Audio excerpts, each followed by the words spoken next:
Good morning, everyone. It's 9 o'clock. We are here in Council Chambers for the hearing examiner agenda for Tuesday, February 11th, 2020. I'm now calling the hearings to order. I have a few preliminary comments before the actual hearings begin.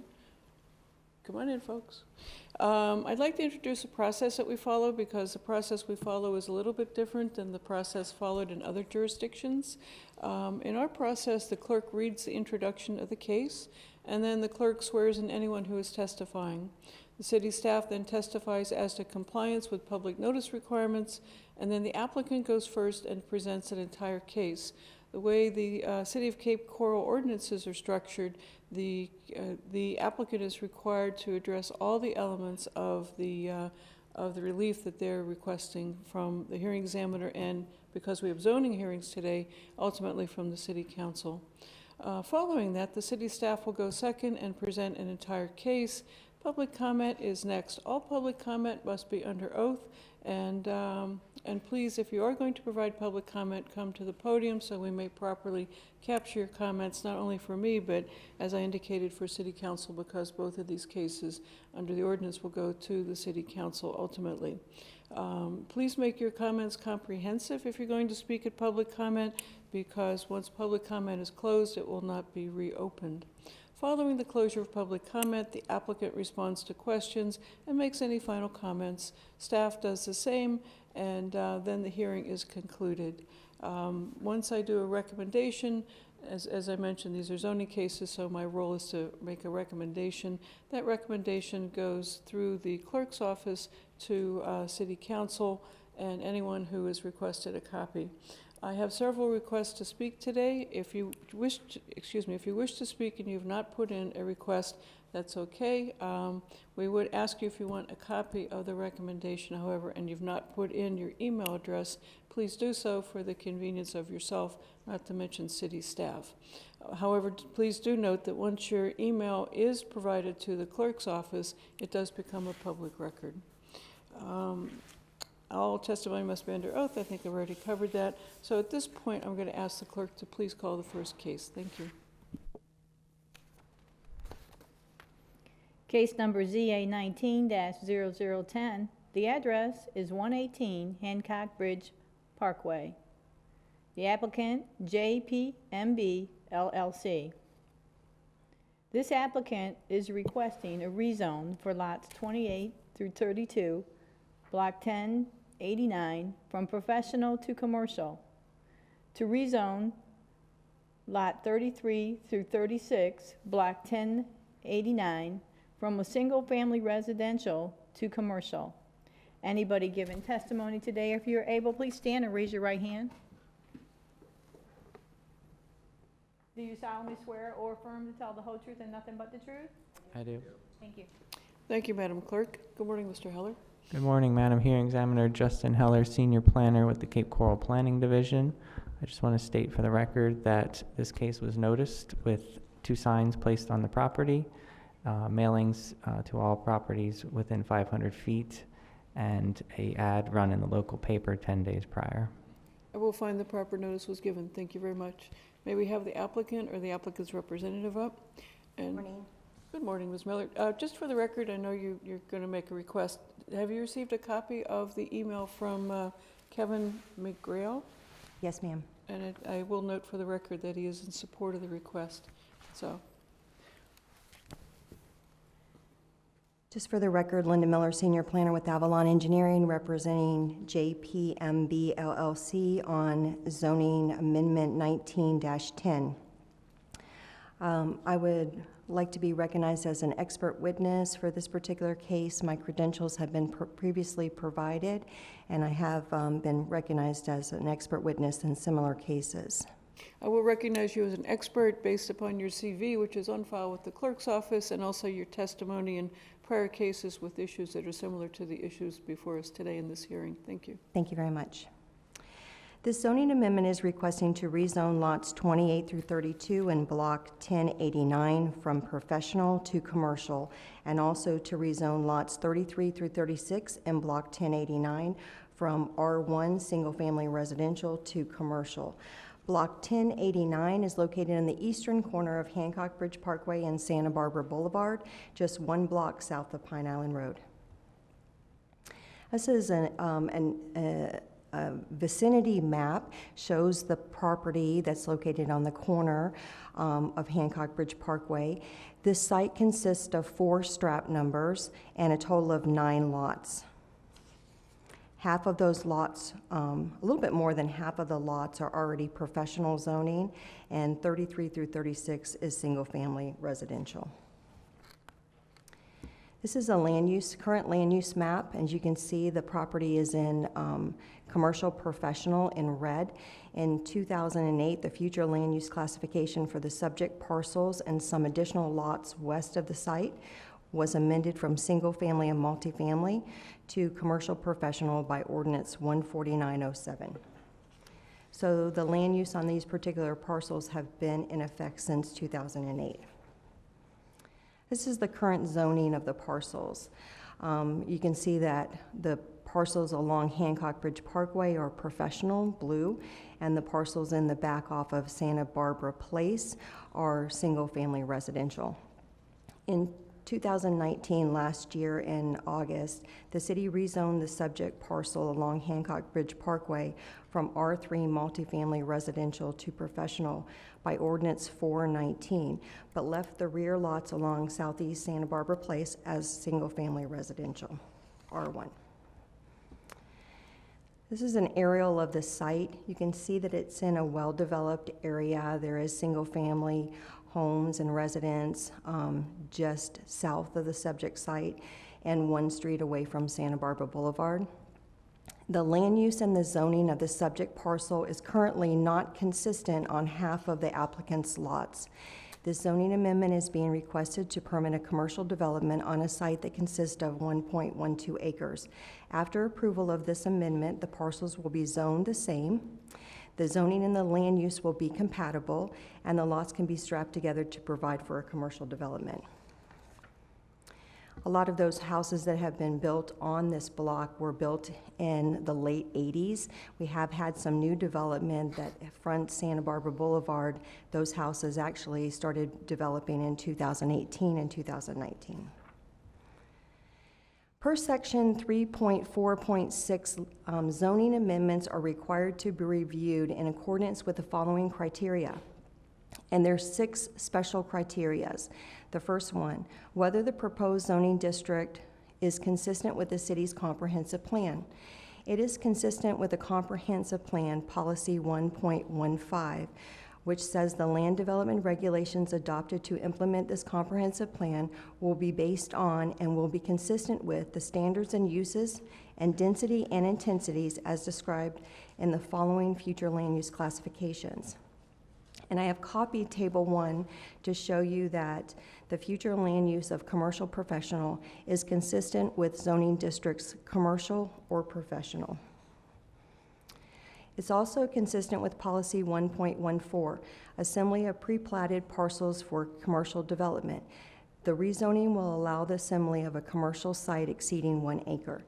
Consistent with policy 1.15C, preferred locations for parcels with C zoning district is to have direct access to an arterial or collector road and have an adequate depth of 250 feet.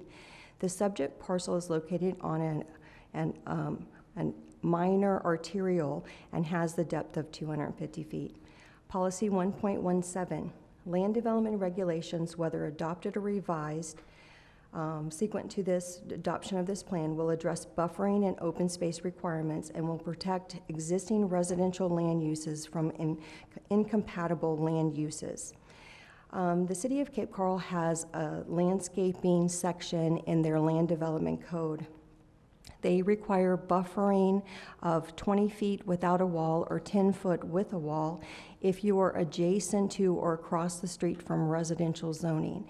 So they not only have the buffer requirements in their land development code, but they also require certain specific commercial uses to also have other standards for development.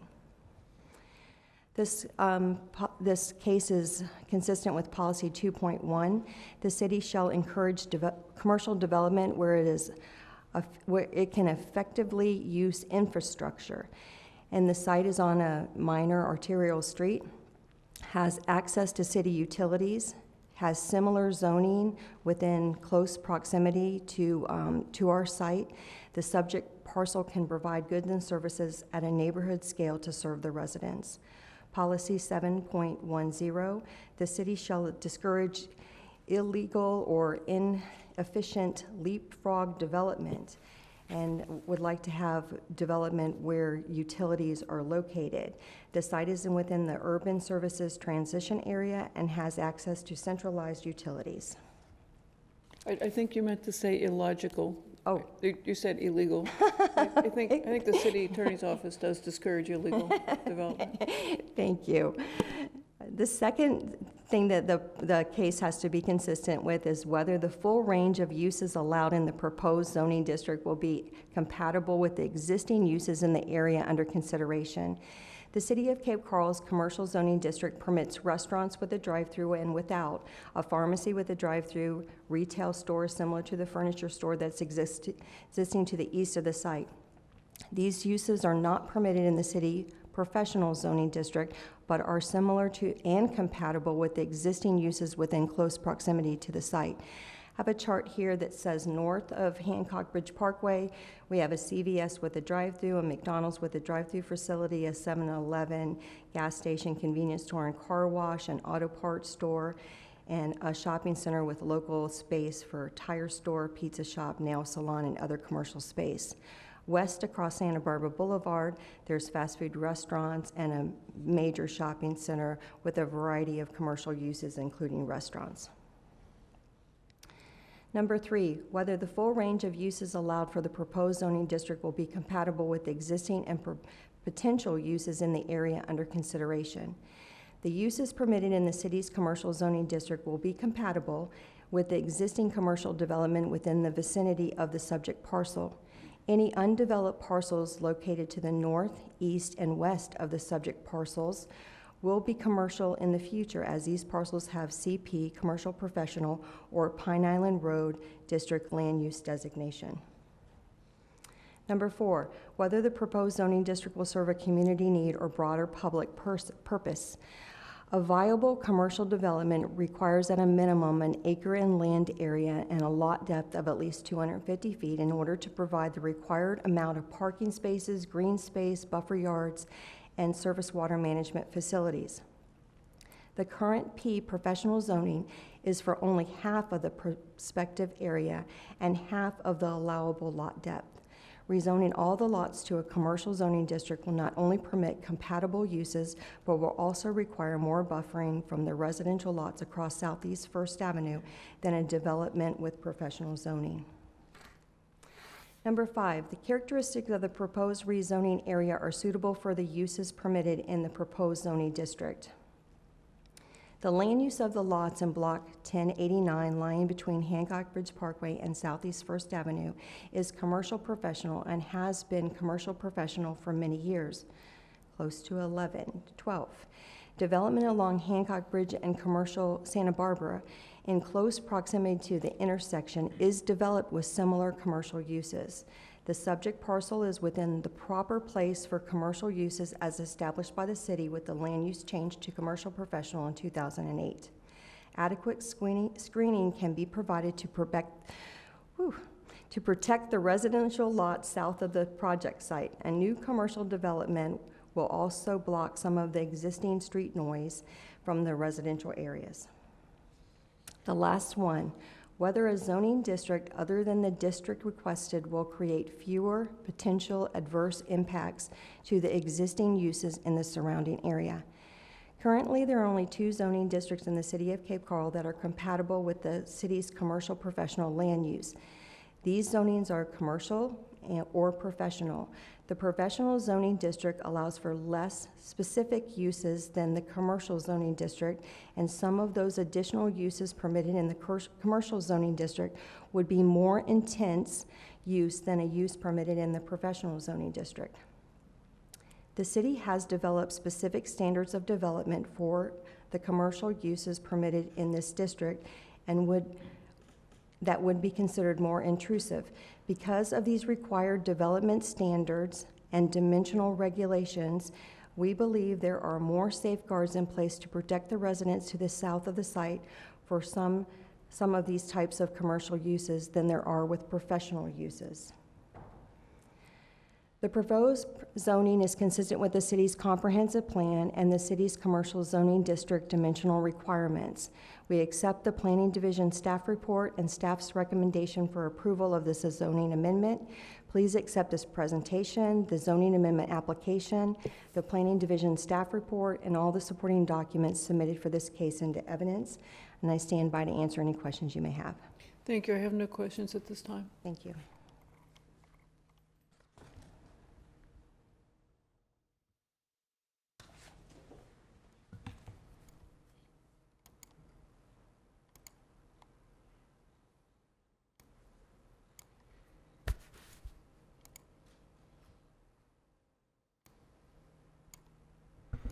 Good morning. Again, for the record, Justin Heller, Senior Planner with the Cape Coral Planning Division. Good morning. This is case ZA 1910. And this is a rezone request for property located on lots 28 through 36 of block 1089 in Unit 23. And the applicant, JPMB LLC, is requesting to rezone lots 28 to 32 of block 1089 from professional P to commercial C, and rezone lots 33 through 36 from single-family residential to commercial. A little background on this site: it is 1.12 acres, and it fronts on Hancock Bridge Parkway, Southeast First Avenue, and Southeast Santa Barbara Place. All of the lots are undeveloped and under common ownership, and there is access to water, sewer, and irrigation to the site. Current aerial of the parcels: there's 4 parcels located at the end of the block, single family to the south, and surrounding commercial development to the east, north, and west. Current future land use map shows that the parcels, as well as the adjacent parcels to the east and west, have commercial professional future land use.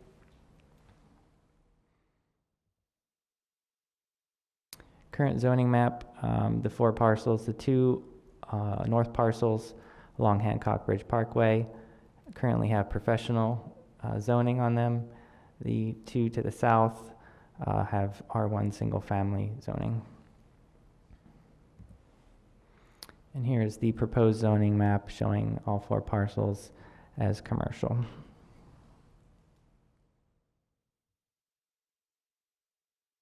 So we analyzed this under the 6 standards in section 3.4.6.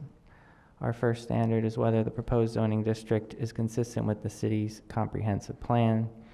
And we find under policy 1.15C, the current P zoning of lots 28 to 32 is consistent with the commercial professional future land use classification. The current R1 zoning of lots 33 to 36, however, is not consistent with the commercial professional future land use classification, but that this proposed rezone to commercial will render the entire site consistent with the commercial professional future land use classification.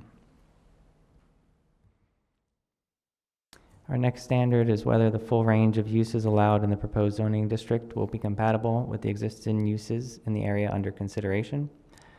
We find the permitted uses in the proposed commercial district may include many of the existing commercial uses within 500 feet of the site, and therefore should be compatible with surrounding uses to the north, east, and west.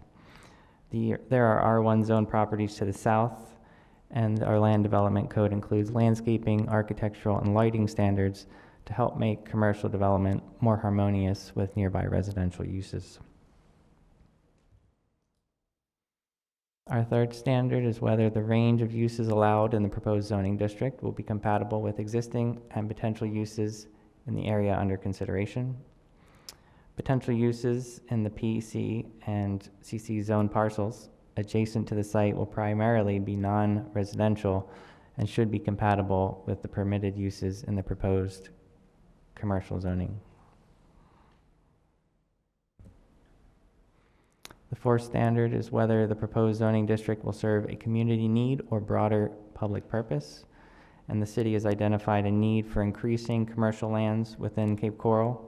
The proposed rezone may assist in a small way in addressing the imbalance of commercial development by allowing additional commercial uses on this site. Our fifth standard is the characteristics of the proposed rezone area are suitable for the uses permitted in the proposed zoning district.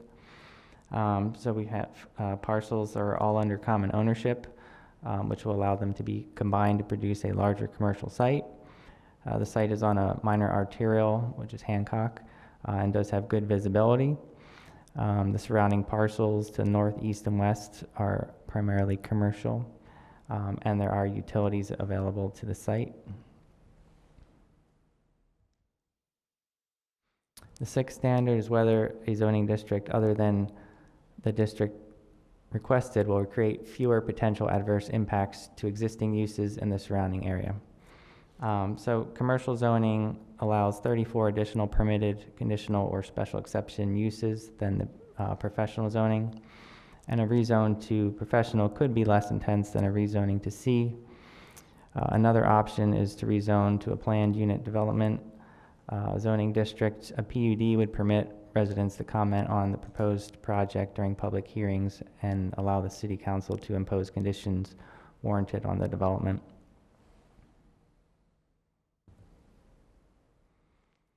In regards to the comprehensive plan, find the rezones consistent with a number of policies. The following policies of the future land use element of the comprehensive plan. Policy 1.14, assembly of pre-platted parcels for commercial development. New commercial properties should preferably be located adjacent to an intersection. Again, this properties are under common ownership and could be assembled, and they are located adjacent to a major intersection. Policy 2.1, the city shall encourage commercial development where it can efficiently use infrastructure, where their adverse impacts on adjacent uses are minimized, and where they will effectively provide the community with desired products, services, and employment opportunities. Again, there is access to city utilities to this site, and it is in a commercial area, so the impact should be minimized. And objective 3, development of quality commercial centers.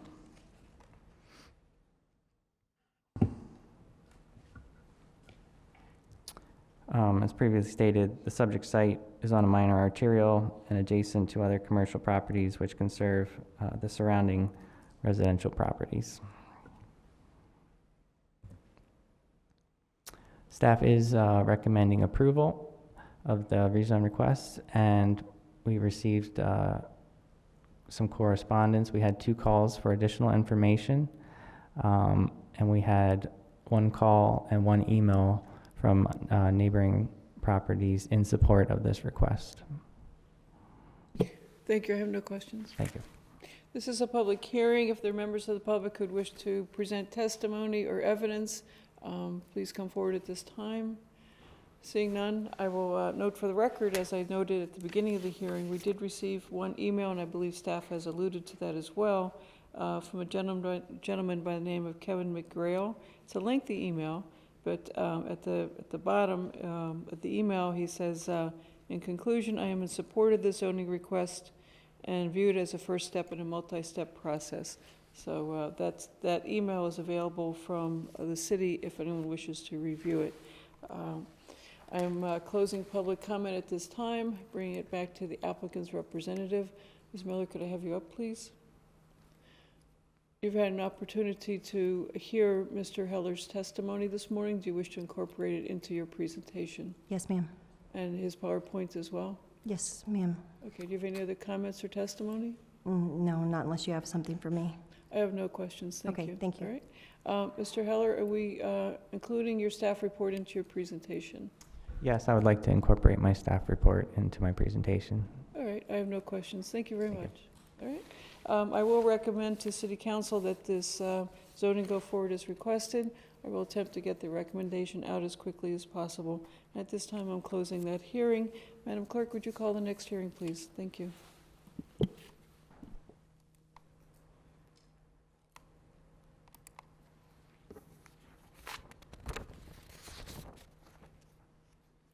Case ZA 19-0011. The address is 35 Northeast 10th Place. The applicant, Summit 69 LLC. The applicant is requesting a rezone of 4.22 acre site from the residential multifamily to the residential multifamily medium district. Anybody giving testimony today, if you're able, please stand and raise your right hand.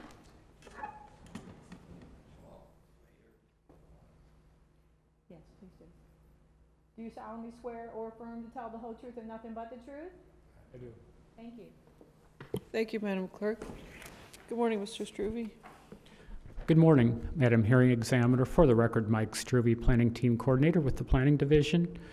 Staff did notice this case, and those advertising efforts included placing an ad in the news press 10 days in advance of this hearing, mailing to all surrounding property owners within 500 feet of the site, and posting signs on the subject property. Thank you. I will find the proper notice was given.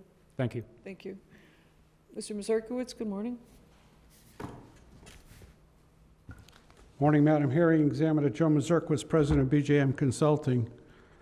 I'm here today representing the owners of the property and considered in ZA 19-0011, the address 35 Northeast 10th Place. First, I would like to request, based on previous documentation presented and testimony in this venue, to be viewed as an expert witness with regard to zoning in the city of Cape Coral. I will recognize you as an expert for purposes of the issues raised in this zoning hearing today, based upon your CV and other documents you have provided to the city, and based upon your testimony on similar issues in prior hearings. Thank you. Thank you, Madam Hearing Examiner. We're here today to look at the rezoning of approximately 4.22 acres on 35 Northeast 10th Place. The rezoning is from multifamily RML to multifamily RMM. The distinct difference is the RML is 16 units an acre, the RMM is 25 units an acre. The zoning change the entire site to RMM is allowed under the existing multifamily land use. The site is just north of Hancock Bridge Parkway, west of Van Loon Commons condominium, and south of Coral Village, both multifamily developments. Matter of fact, this entire block is multifamily development, multi-story multifamily development, and this will complete the development of this block. As such, this application will allow the project to be built that is extremely compatible with the surrounding community. The location of the parcel, along with its size, makes it a well-qualified candidate for RMM.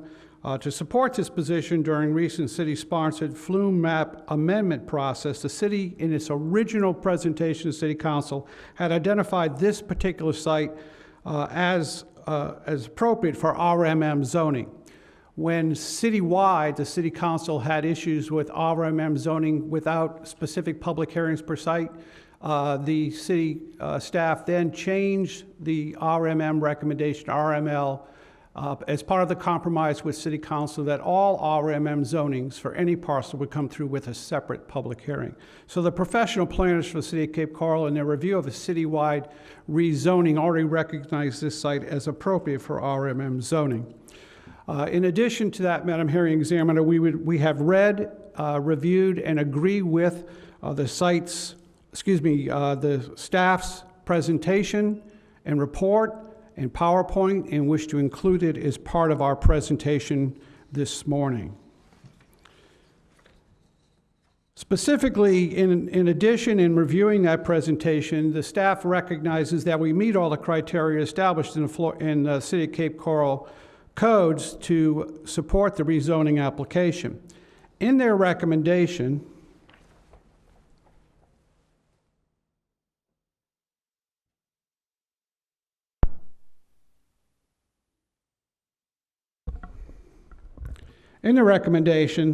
they say the subject site is a viable but not ideal candidate for the requested rezoning.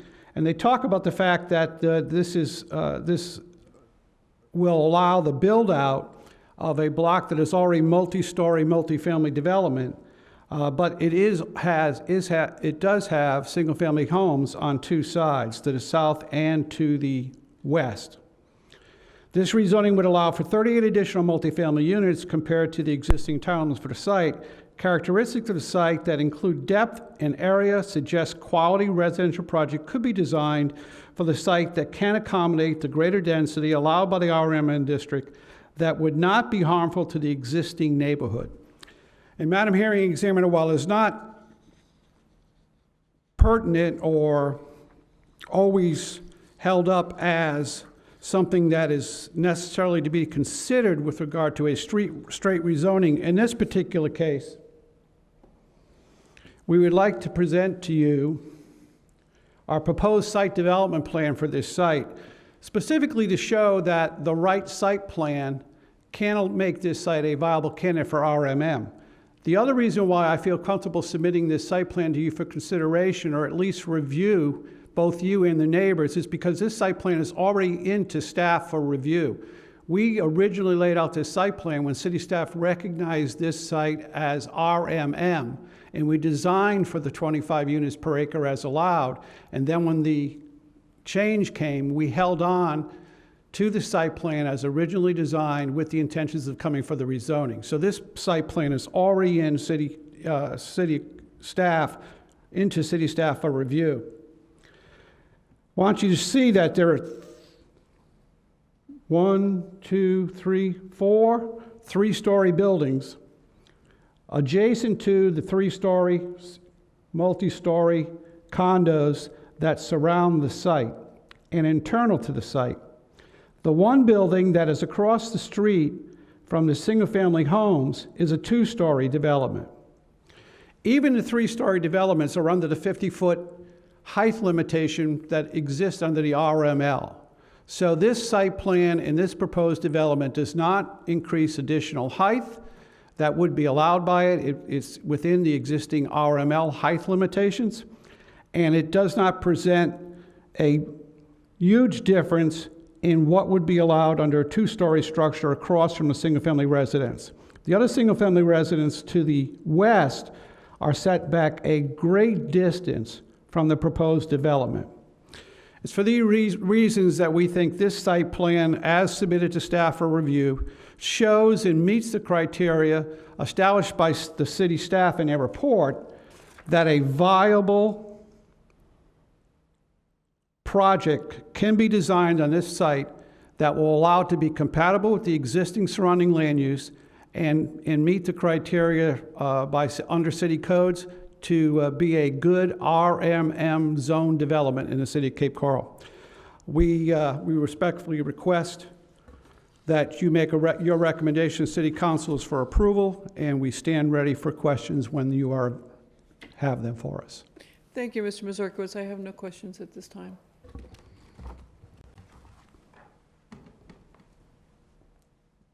Good morning again, Mr. Struve.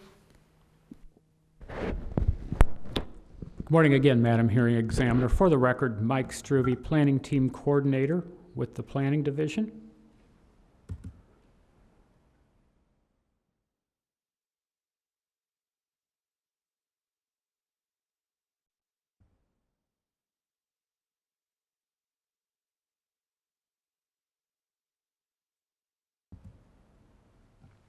And for the purposes of this hearing this morning, I'm requesting to be recognized as an expert in the area of land use planning based on my credentials on file with the City Clerk's Office, and in addition to that, my past testimony before you on similar matters.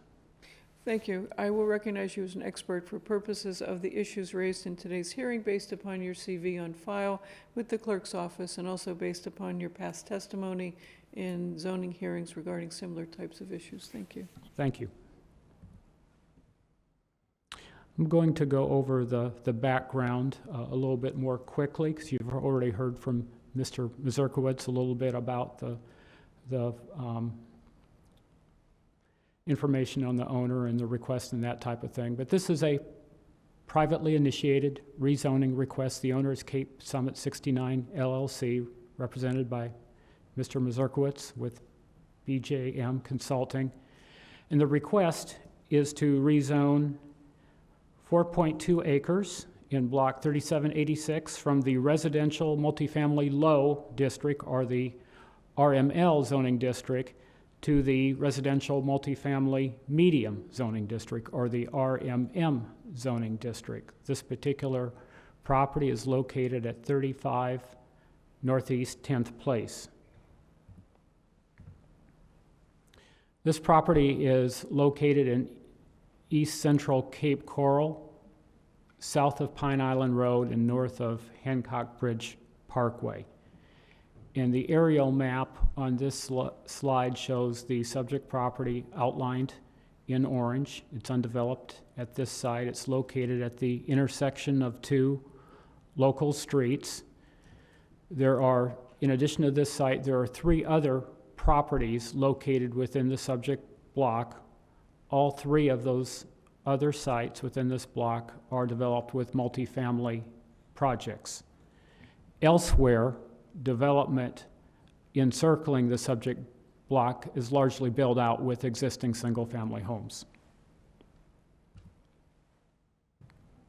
This is a view looking northward at the subject's site, and this shows not only the subject site, but in the background, the Coral Village Apartments located to the west of the site, and Van Loon Commons located to the east of the site.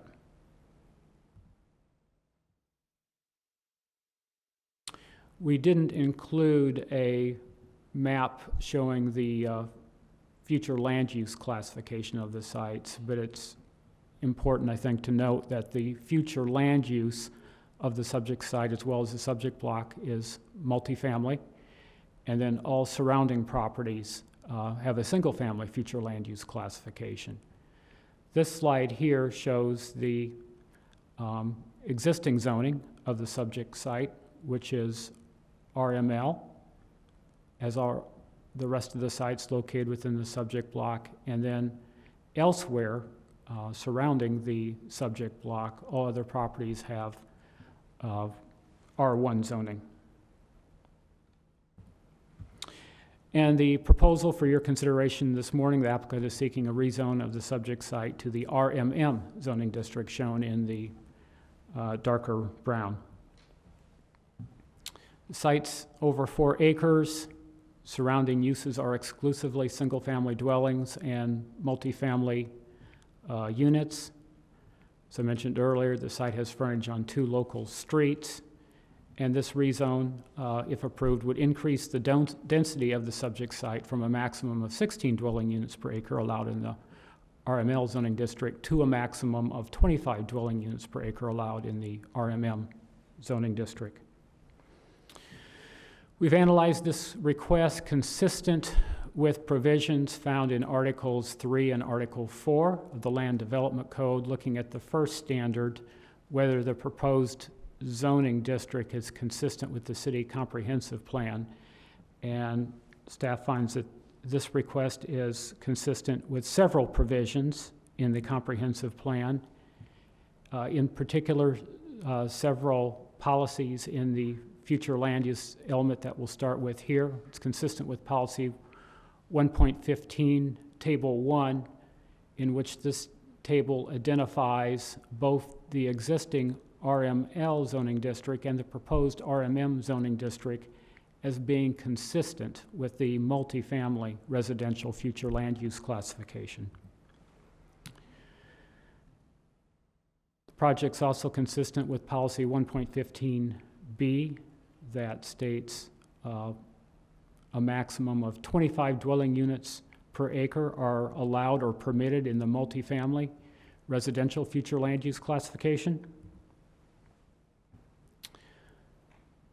The project is consistent with the goal in the housing element, which is to provide good quality housing in safe, clean neighborhoods, offering a broad choice of options in both type, meaning single family versus multifamily, and tenure, meaning owner versus renter occupied. And then lastly, the project is consistent with policy 2.1, which states that the city will continue to incorporate provisions in the land development code that will assist in lowering the costs for residential development. And how the city in part has done that is in the land development code, the city has adopted several new zoning districts that allow for greater density than their older companion zoning districts in the land use and development regulations did, and some of those older districts have been eliminated. One example of that was the former R3 or multifamily zoning district. Under the new land development code, the R3 zoning district was replaced with two zoning districts. The RML, which allows for up to 16 dwelling units per acre, and now the RMM as well, which allows for a maximum of 25 dwelling units per acre. When you increase the density on this site, or allow for greater densities on the site, all other things being equal, that does help to incentivize new multifamily development by lowering land costs on a per unit basis. Looking at the second standard, whether the range of uses in the proposed district will be compatible with existing uses in the area of under consideration. The existing uses that are present consist solely of single-family residences and multifamily development. The proposed RMM district allows only multifamily uses, and the RMM district does allow for greater density and building height than both the existing RML and the R1 districts. There are features of the site, however, that include the area and in particular the depth of the site. It has width and length that are similar in dimensions to one another. There are also streets that separate the subject block from the adjacent single-family uses that staff believes will help to promote compatibility of multifamily development on this site with the nearby uses that do include single-family uses. This slide just shows some of the existing development in the neighborhood, which includes Coral Ridge Apartments to the west of the site, Van Loon Commons to the east, and then this shot of a couple of single-family homes was taken to the immediate south of the subject site, but is representative of other single-family homes in the area as well.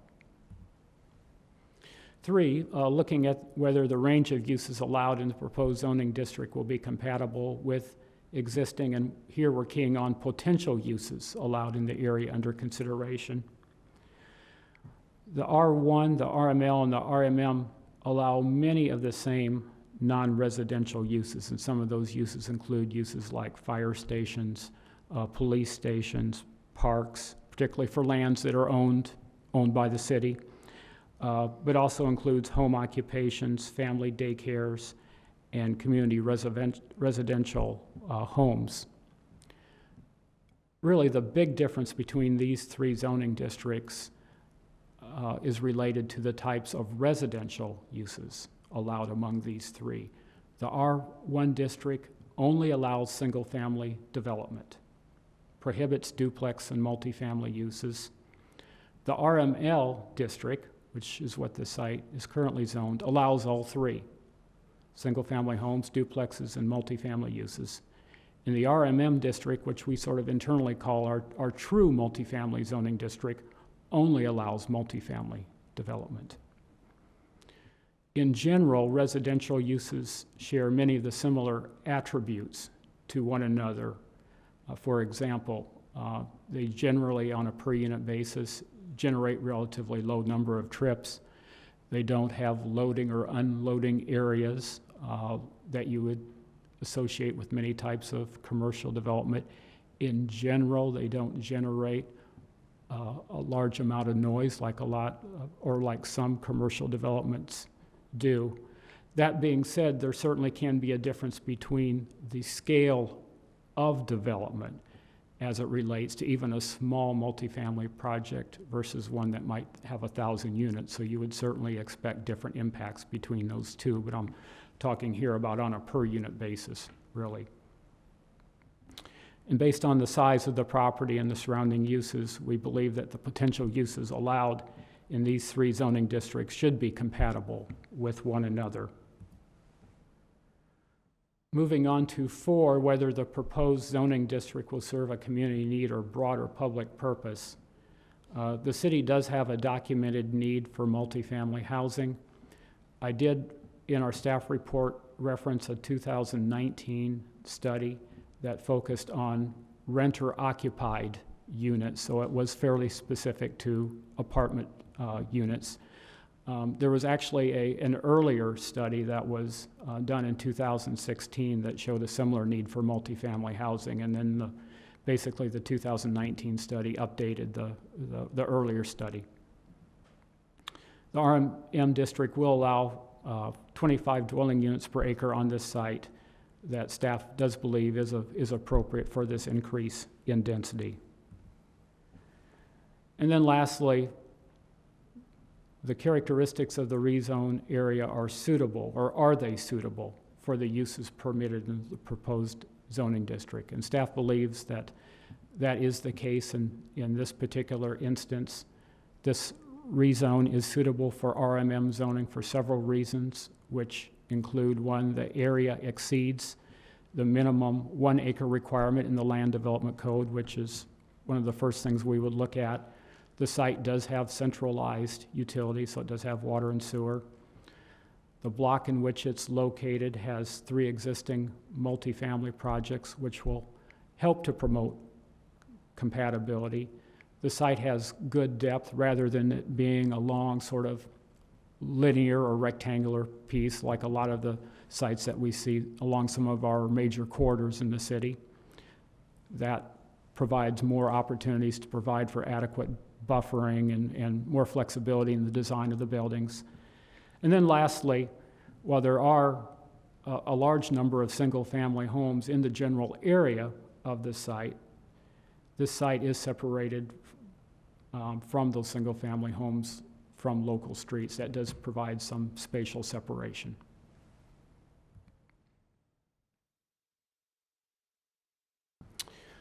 Number 6, whether a zoning district other than the district requested will create fewer potential adverse impacts to uses in the surrounding area. Both the RML and the RMM districts are consistent with the multifamily residential future land use classification. Impacts to the surrounding area, we believe, are likely to be similar, although the multifamily district does allow for greater density and does allow for greater height. We do point out that in our staff report, in relation to this particular property, that if it was built at the maximum density, that would translate to be a roughly an additional 37 or 38 units allowed under the RMM district than is currently allowed in the RML district for this site. There is actually a third option too that could be employed in allowing the owner to achieve the density that he is seeking under the RMM district, and that would be to rezone the site as a planned unit development. That approach would require public hearings, similar to what we're going through here today. The advantage to that is that it would provide more certainty in the ultimate design of the project, which sometimes not only citizens but decision makers take greater comfort in, knowing some certainty in terms of the site layout and that type of thing. And I do want to point out at this juncture, You're certainly well aware of this, but this is more for either people here that are in person or maybe watching this on television, that you cannot condition and staff cannot recommend conditioning rezoning requests. So you had earlier seen a site plan from Mr. Mazurkowitz. That plan is undergoing review with staff right now. It's gone through one review. I think it's ready for a second review, or may even be going through a second review. There is nothing, though, that would prevent the applicant from changing their mind and later coming in with a different site plan, or revising certain features to that site plan, or getting the rezoning approved and then selling the property to someone else that has different plans. I'm not saying at all that that is likely to happen, but only point out that legally that could occur. So when we went to analyze this request, we didn't pay any attention to that site plan, but looked solely at the range of uses allowed in the two zoning districts, the current zoning district and the proposed zoning district, and other features, particularly dimensional standards and requirements associated with each use in terms of arriving at a recommendation for you today. That being said, staff is recommending approval of this rezoning request. We have received 3 phone calls. 2 were opposed to this request. There was some concern expressed, from what I remember, about traffic generated by a potential project on the site, and I will stand by in case you have questions. Thank you. I have no questions. I appreciate you pointing out the caveat regarding the site plan for the sake of the people that may be watching this currently or down the road. I have no questions. Thank you. This is a time for public comment. I have 2 requests to speak. One is from Pam, and I'm sure I'm going to mispronounce your last name. Ducrane? Did I get, okay, I got it pronounced correctly apparently, and Ms. Ducrane has chosen not to speak, and actually the card that you filled out indicates that you do not wish to testify, so, and you would like the copy of the recommendation. The second one I have here is from Brenda Hallahan. Ms. Hallahan, would you like to speak today? Come on up. I don't believe you were sworn in. So come on up, and the clerk will swear you in.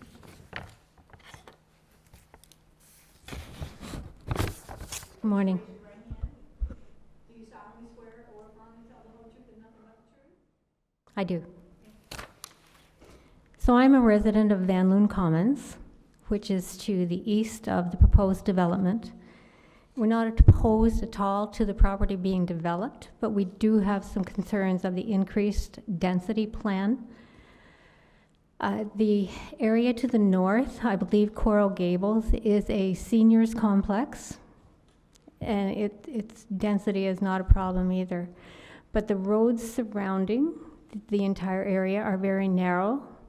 Increasing the density, where you could have possibly, if this goes through, 105 rental units, where you could possibly have 2 or 3 vehicles per unit, would increase the traffic dramatically to that area. And I think that increasing the density, we had no problem at all with the 68, but increasing it for an additional 37 units, I think it would be a problem and would provide crowding. And we just ask for your consideration to maintain the previous density. Thank you. Thank you very much. There's a gentleman in the front. I saw you raise your hand that you wanted to testify. Do you still wish to testify? No, you don't have to get on the list. The list is merely if you want a copy of the recommendation, and also so that we can spell your name correctly. So come on up to the podium, sir. And I believe you were sworn in. Madam Clerk, I believe the gentleman was sworn in. Pardon me? No, well, we still stood up, but you can swear me in again. Okay, please raise your right hand. Do you solemnly swear or affirm to tell the whole truth and nothing but the truth? I do. Thank you, Madam Clerk. Could you state your name for the record, please, sir? Good morning, Your Honor. I'm Lou Navarra. I live across Hancock Bridge, near that area though, and that streets all intersect there, and we've had a number of accidents. But what I wanted to say is I disagree with the proposed rezoning of the land on that block. There's enough housing there, and it was promised to remain low density when they got in the elderly, and that, because back when I remember, we didn't even want that, but they said, no, this is going to be low density, it's going to be nice, we've made space, the planning board and the council agreed, and it is nice, and the elderly, they don't bother anybody. Then I noticed somehow they snuck in some higher density stuff to the east. I guess I was busy at that point. In fact, I think that space should be rezoned to green space or park. Originally, I think the zoning person I called said it was always multifamily, but I thought it was a green space. But, you know, we're going back years. The Rosens must be turning over in their graves because Cape Coral was supposed to be a residential community with planned areas, including the industrial zone. Now it's a hodgepodge of rezoning and this and that, and why have R1 even? You now have, I got those weekly rentals even, but I'm concerned that there's enough rentals there. The traffic is going to increase even more, and we have accidents there at the corner of Hancock Bridge when they come out of Northeast 10th and we come out of Southeast 10th, etc. It's a real funny kind of situation. You'd have to look at it because the streets are not perpendicular or parallel to each other. There's no sidewalks in the area. People have to come down my street all over. They're walking in the road. The only place they can walk is on Hancock Bridge Parkway. If you're worried about the children, and I do maintain the Layla Memorial, you're only going to increase traffic to run somebody else over with the school district who has to have thousands of buses and busing. And I'm not in favor of it. You know, it's just, that's not what you all promised, especially going to multi-level. I think a lot of our leaders would be rolling over in their graves. Sam Walton, Made in China, and Publix. He even closed on Sundays. I'm pretty old, but this was a real, supposed to be R1 almost. I remember when R1 on Del Prado was here when I got here in the 1970. Thank you, Your Honor. Thank you, and I saw that you're wearing an Army hat, so thank you for your service to our country. Take it off for respect. Thank you, I appreciate that. Is there anyone else here who would like to provide testimony this morning from the public? Seeing none, I'll close the public comments, public testimony section of the public hearing and bring it back to the applicant. Mr. Mazurkowitz, could I have you up, please, sir? I know that you presented the site plan as a courtesy, but I'm sure that you agree with Mr. Struve's comments in that regard. Thank you. Yes, ma'am. If I could, at this point, could I just address a couple of the issues raised? This is your opportunity to address anything you wish to address. Thank you. Thank you, ma'am. First of all, talking about narrow roads in the area, the roads in the area are the same cross-sectional 50-foot right-of-way that exists throughout the city of Cape Coral. They're no more narrow there or no wider there than any other residential street in the area. I also want to make it clear that this zoning and the proposed site plan, which is not completely relevant, and when we talk about addressing future traffics, this would be a 1 and 2 bedroom development, and the 38 units additional allowed by this zoning does not provide or cause that significant number of additional trips to where it would rise to the level of this rezoning would create a transportation deficiency in the surrounding residential streets or the intersection as it adjoins the minor arterial in the area. With that, we stand ready for any other questions. Thank you. I have no questions. Mr. Strube, may I have you up, please? Is there anything additional you wish to testify to regarding anything this morning? I just did want to clarify, and this is in our staff report, that this site has always had a multifamily future land use classification. And lastly, I had forgot to request that I would like to include my staff report as part of my presentation this morning. All right, thank you very much. I have no questions. This concludes this hearing. I will take all the comments under advisement and attempt to get my recommendation out as quickly as possible. So at this point, I'm closing the second hearing for this morning. Our only other item of business is to announce the date and time of the next hearing. That would be Tuesday, February 25th, 2020 at 9 a.m. here in Council Chambers. We stand adjourned at 10 o'clock. Thank you, everyone.